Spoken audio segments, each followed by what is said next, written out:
Congresswoman, I'm not sure the last time you were on a plane, but I wonder if this is what brings this shutdown to an end. You tell us, how are you seeing it? I'll tell you what's going to bring the shutdown to an end, Joe. It is a vote on extending the ACA tax subsidies. We are in a crisis already. People are losing their health care coverage. These are real headlines in Michigan in the middle of an affordability, cost of living crisis. And the president has been nowhere to be found. He finally came up for air just the other day after the elections, citing and recognizing that this shutdown was finally causing problems. But the problem began when colleagues decided not to negotiate and to compromise. And of course, no one likes a shutdown. We also cannot continue to see people lose their health care coverage. It is way too serious, particularly with other prices, like at the grocery store, soaring to astronomical levels.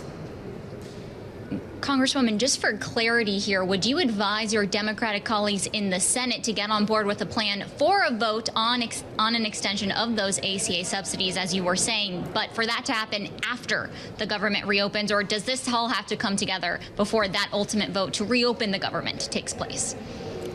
I want to see that vote take place. We have waited long enough. Open enrollment has begun.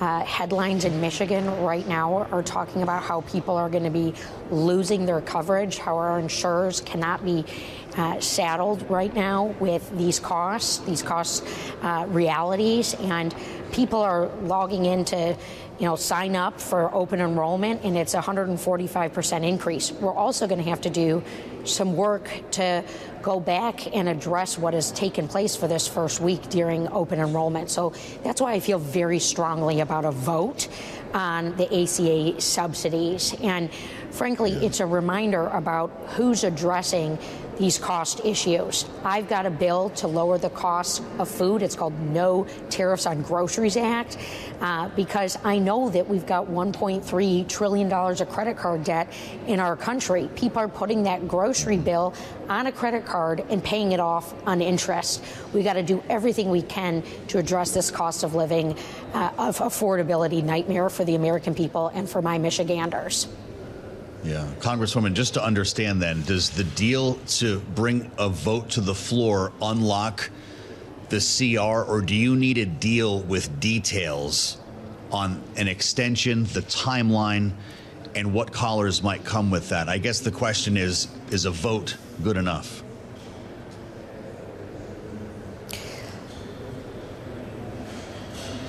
Well, I'm always optimistic in terms of what we need to do for the American people, for the people of Michigan.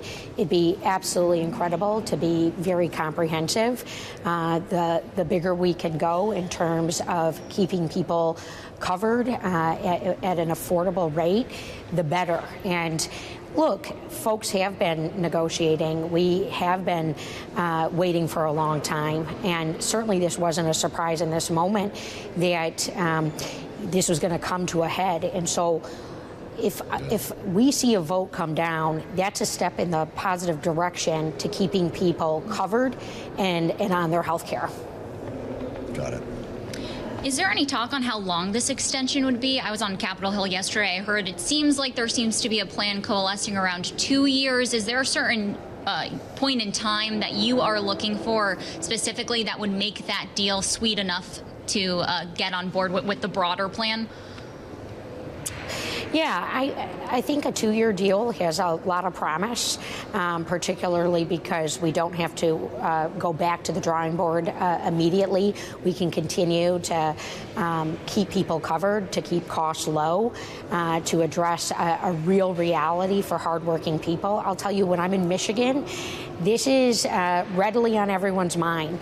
Am I going to continue to be able to afford my health care? At the beginning of this year, when we had Elon Musk prancing around with a chainsaw, folks were asking me if they were going to be able to keep their benefits. I had a fully paralyzed veteran reach out to me through a mutual friend asking me if he was going to keep his VA benefit. So, look, we should stay optimistic.